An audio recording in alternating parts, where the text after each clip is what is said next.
Hello students, welcome to the TSN online education platform.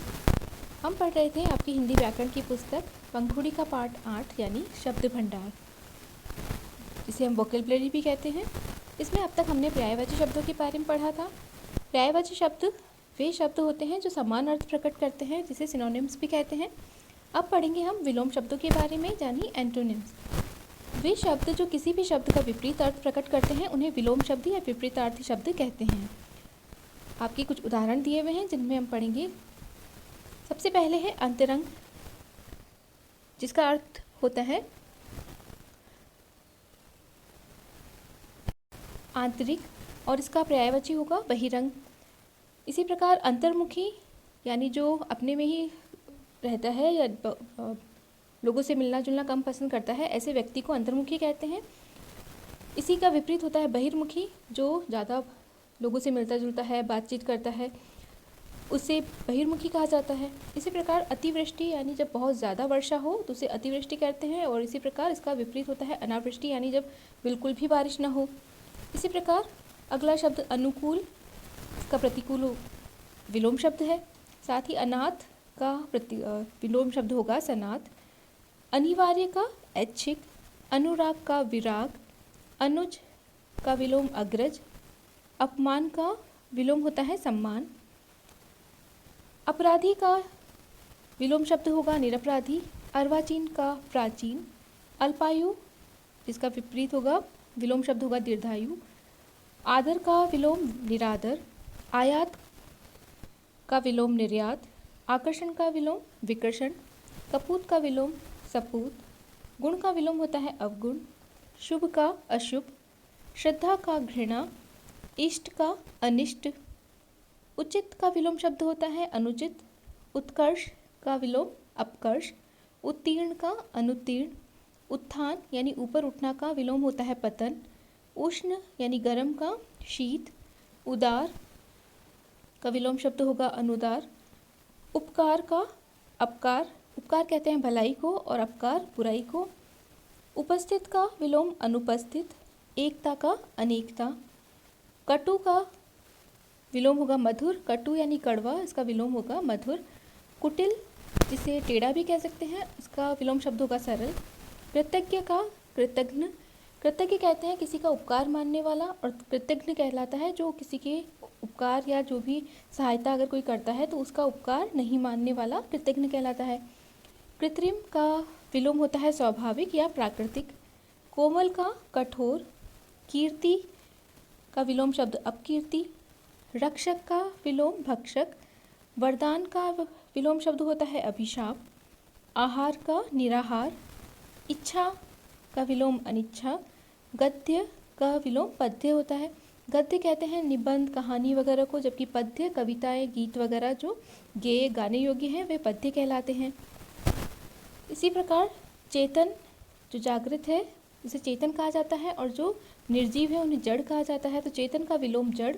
जीवन का विलोम मृत्यु। ज्ञानी का विलोम अज्ञानी। तरल का विलोम ठोस। तरुण का विलोम वृद्ध। दीर्घ का विलोम होता है लघु। दीर्घ यानी कि बड़ा, लघु यानी छोटा। दुर्बल, इसका विलोम शब्द होगा सबल। दुर्लभ का विलोम शब्द सुलभ। दुर्लभ कहते हैं जो बहुत मुश्किल से मिलता है, और सुलभ यानी आसानी से मिलने वाला। नश्वर का विलोम शाश्वत। नश्वर कहते हैं जो नष्ट हो जाता है, और शाश्वत जो कभी भी नष्ट नहीं होता। निंदा का विलोम प्रशंसा। निरक्षर का साक्षर। पराधीन का स्वाधीन। परमार्थ का विलोम शब्द होता है स्वार्थ। परमार्थ यानी कि दूसरों की भलाई और सिर्फ अपने लिए सोचना स्वार्थ कहलाता है। इसी प्रकार मौखिक का विलोम शब्द होगा लिखित। यश का अपयश। अभ्यंतर का बाह्य। अभ्यंतर कहते हैं आंतरिक या मन के भीतर का या किसी भी वस्तु के भीतर, और वही बाह्य यानी कि बाहर का। क्रय यानी खरीदना। विक्रय यानी बेचना। गुरु का विलोम शिष्य। गृहस्थ का विलोम वैराग्य।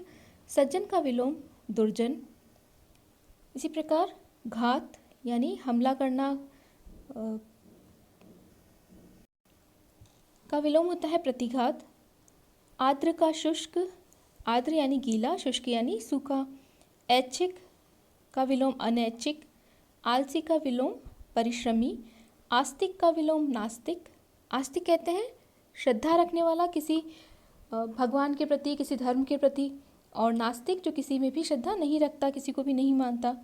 इसी प्रकार प्राचीन का विलोम नवीन, सर्वज्ञ का अल्पज्ञ। सर्वज्ञ कहते हैं ज्ञ यानी कि ज्ञान रखने वाला, जानने वाला, और सर्व यानी सभी, यानी सर्व सब कुछ जानने वाला सर्वज्ञ, जबकि बहुत कम जानने वाला या नहीं जानने वाला अल्पज्ञ कहलाता है। आसक्ति का विलोम विरक्ति होगा यहाँ पर। क्रिया का विलोम प्रतिक्रिया, आज्ञा का विलोम अवज्ञा, सुमति का कुमति, खंडन का मंडन। खंडन कहते हैं तोड़ना और मंडन कहते हैं जोड़ने को। कुकर्म का सुकर्म, अभिज्ञ का अनभिज्ञ। भिज्ञ मतलब जानकारी रखने वाला, जानने वाला।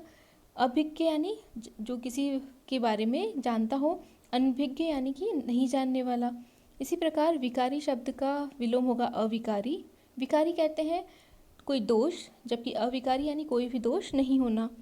अग्र का विलोम पश्च, अग्र यानी आगे और पश्च मतलब पीछे। मित्र का विलोम शत्रु। संयोग का विलोम शब्द वियोग। सफलता का विफलता और चल का अचल। तो इस प्रकार ये थे विलोम शब्द। अब देखते हैं हम समरूपी भिन्नार्थक शब्द, यानी ऐसे शब्द जो सुनने में एक जैसे लगते हैं लेकिन उनके अर्थ भिन्न होते हैं। तो ऐसे शब्दों जिनको पढ़ने और सुनने में समान प्रतीत होते हैं, उनके अर्थ भिन्न भिन्न होते हैं, उन्हें समरूपी भिन्नार्थक शब्द कहते हैं या फिर श्रुति सम भिन्नार्थक शब्द कहते हैं। तो यहाँ पर कुछ उदाहरण दिए हैं, इन्हें पढ़ते हैं। अचल और अचला, ये सुनने में केवल अ की मात्रा का इसमें अंतर है। अचल कहते हैं पर्वत को, जबकि अचला कहते हैं पृथ्वी को। आदि और आदि, आदि यानी कि जब लघु ई की मात्रा है तो वहाँ पर ह्रस्व ई की मात्रा होती है तो वह छोटा बोला जाएगा और उसका मतलब होता है प्रारंभ या इत्यादि। और आदि का मतलब होता है अभ्यस्त, यानी जब किसी चीज़ की आदत हो वहाँ पर आदि कहा जाता है। इसी प्रकार अस्त्र और अस्त्र सुनने में एक जैसे लगते हैं, लेकिन अस्त्र का मतलब होता है हथियार, जबकि अस्त्र का मतलब है छिपना। अर्ध और अर्घ, अर्घ का मतलब होता है जल देना, जैसे सूर्यदेव को जल चढ़ाना अर्घ बोला जाता है, चंद्रमा को देना। इसी प्रकार अर्ध आधे को कहा जाता है। अनुसार और अनुस्वार, अनुसार तो मतलब होता है किसी के मुताबिक या किसी की जैसे चाहते हैं वैसे करना, वो अनुसार कहलाता है, जबकि अनुस्वार का मतलब होता है नासिक्य। तो ये हमारी ध्वनि भी है हिंदी में। अगला अपेक्षा या उपेक्षा, अपेक्षा का मतलब होता है किसी से कुछ एक्सपेक्ट करना, आशा रखना, जबकि उपेक्षा का मतलब होता है अपमान करना या तिरस्कार करना। इसी प्रकार उदार और उधार, उदार का मतलब होता है बहुत बड़े दिल वाला, जबकि उधार का मतलब होता है ऋण या कर्ज लेना। कोर और कौर, कोर जिसमें केवल ओ की मात्रा है वो किनारा कहलाता है, और जबकि कौर का मतलब होता है ग्रास, जो कि खाने का जो एक बाइट होता है उसे कौर कहा जाता है।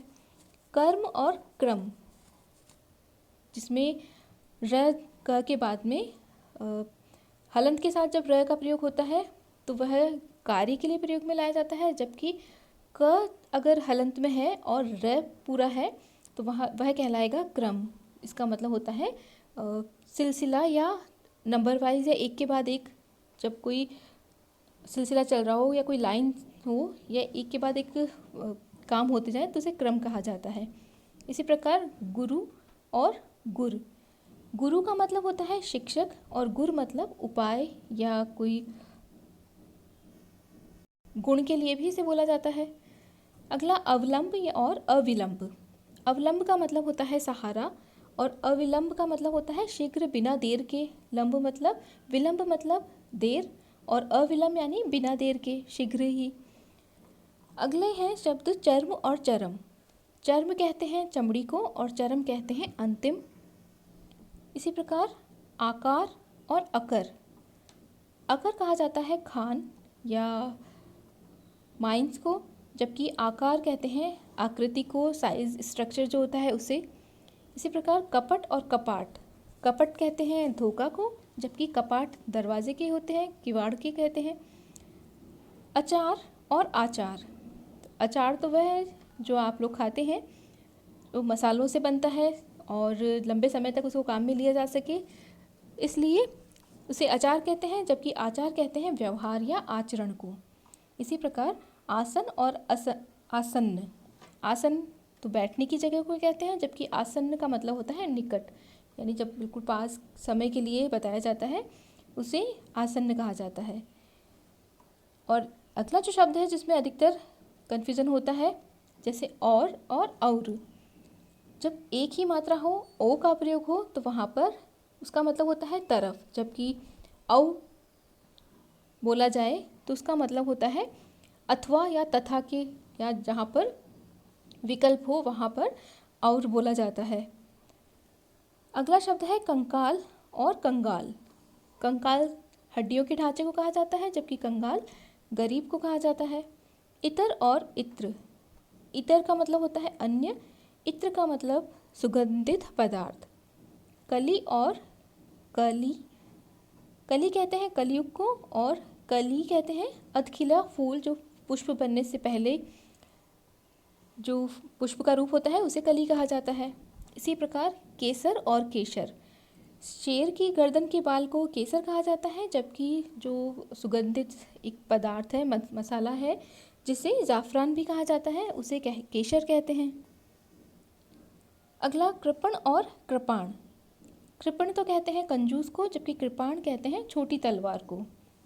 कुल और कूल, कुल कहा जाता है वंश को, और कूल कहते हैं किनारे को, यानी नदी के किनारे को, सरिता कूल। तो इस प्रकार किनारे को बताने के लिए, तट को बताने के लिए कूल शब्द कहा जाता है। अगला शब्द दीप और द्वीप, दीप कहा जाता है दीपक को, और द्वीप कहते हैं टापू को। धारा और धरा, धारा कहा जाता है पृथ्वी को, धरा कहा जाता है पृथ्वी को, जबकि धारा कहा जाता है प्रवाह को।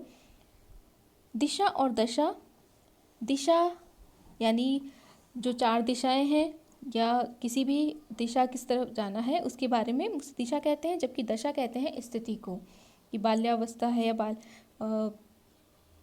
निर्धनता की दशा, अमीर, या इन जो स्थिति होती है व्यक्ति की, उसे दशा कहा जाता है। नीड़ और नीर, नीर पानी को कहते हैं, जबकि नीड़ घोंसले को कहते हैं। नियत और नियत, नियत का मतलब होता है निश्चित, फिक्स, और नियत होता है इच्छा, यानी बुरी नियत होना या अच्छा नहीं सोचना, अच्छी इच्छा नहीं होना, तो वहाँ पर नियत उस वे में यूज़ होता है। अगला शब्द है पथ्य और पथ्य, पथ कहते हैं रास्ते को, और पथ्य होता है रोगी को दिया जाने वाला आहार, जो बहुत उसके लिए सुपाच्य हो, उसकी जो रोग को दूर करने वाला हो, तो ऐसा खाना पथ्य कहलाता है। अगला शब्द है प्रमाण और प्रणाम। प्रणाम यानी नमस्कार, और प्रमाण यानी कि सबूत या एविडेंस। इसी प्रकार प्रसाद और प्रासाद, प्रसाद तो भगवान को जो भोग लगाया जाता है उसे कहते हैं, जबकि प्रासाद कहते हैं महल को। अगला गृह और ग्रह, पहला शब्द ग्रह है, जो कि प्लैनेट्स जो होते हैं, सौर मंडल के हमारे जो ग्रह हैं वे ग्रह कहलाते हैं, जैसे मंगल, शनि और आदि ग्रह। लेकिन गृह यानी कि घर, जो आपको वर्क दिया जाता है, काम दिया जाता है घर के लिए, वह गृह कार्य कहलाता है। तो घर के लिए गृह शब्द का प्रयोग करते हैं। इसी प्रकार चिर और चीर, चिर कहते हैं सदा रहने वाला, और चीर कहते हैं कपड़े को। क्रांति और कांति, क्रांति यानी कि परिवर्तन या लोगों का मिलकर इकट्ठा होकर किसी बात के लिए विरोध करना, जबकि कांति कहलाता है चमक, यानी मोती की कांति या मोती की जो चमक है उसके लिए कांति कहा जाता है। अगला शब्द चालक और चालाक, चालक कहते हैं ड्राइवर को या चलाने वाले को, जबकि चालाक कहते हैं चतुर को। ज्वर और ज्वार, ज्वर तो बुखार को कहा जाता है, जबकि ज्वार समुद्र में उठने वाली जो बहुत ऊंची ऊंची लहरें होती हैं उन्हें कहा जाता है। और एक प्रकार का खाद्यान्न भी है। चपल और चपला, जिसमें चपल का अर्थ होता है चंचल और चपला का अर्थ होता है बिजली। तरणी और तरण, तरणी कहते हैं नाव को, जबकि तरण कहते हैं तैरना। छत्र और छात्र, जिसमें छत्र का मतलब तो होता है छाता और छात्र मतलब होता है विद्यार्थी। दिन और दीन, दिन का मतलब दिवस, जैसे कि मंगलवार है या बुधवार, जो भी वार होते हैं सप्ताह के, उन्हें वार या दिन कहते हैं, जबकि जो दीन का मतलब होता है गरीब। तरंग और तुरंग, तरंग लहर को कहा जाता है, जबकि तुरंग घोड़े को कहा जाता है। अगला द्रव्य और द्रव, द्रव कहते हैं तरल पदार्थ को और द्रव्य कहते हैं धन को, मूल्यवान वस्तुओं को। अगला शब्द 43वां परिमाण और परिणाम। परिमाण तो कहते हैं मात्रा को या उसको तोलना या उसका जो भी भार निकाला जाता है उसे परिमाण कहते हैं, जबकि परिणाम कहते हैं नतीजा को, जैसे कि आपके रिजल्ट को परिणाम कहा जाता है। अगला 44वें शब्द है फन और फन। एक फन में जो ऊपर रेड कलर से जो लिखा है उसमें अगर नीचे बिंदी लगती है तो वह कला या हुनर कहलाता है, जबकि जो साधारण रूप से लिखा जाता है उसके फन यानी सांप के जो फल होता है, जब सांप अपना सिर उठाता है उसे फन बोला जाता है। 45वां शब्द बदन और वदन। बदन कहते हैं शरीर को, जबकि वदन कहते हैं मुख को। यहाँ पर ब और व से भिन्नता आ गई है। अगला शब्द भवन और भुवन। भवन घर को कहते हैं, जबकि भुवन पूरे संसार के लिए प्रयोग में लाया जाता है। बलि और बलि, बलि कहते हैं कुर्बानी को, जबकि बलि बलवान या ताकतवर के लिए प्रयोग में लाया जाता है। सुत और सूत, सुत मतलब होता है बेटा, सूत मतलब सारथी और धागा। इसी प्रकार अगला शब्द मेल और मैल। मेल यानी कि मिलाप, जोड़ना, और मैल यानी कि गंदगी। शर और सर, यहाँ पर शर का मतलब बाण को कहते हैं, जबकि सर कहते हैं सरोवर को। तो इस प्रकार ये थे हमारे श्रुति संपन्नार्थक शब्द या समान लगने वाले भिन्न शब्द।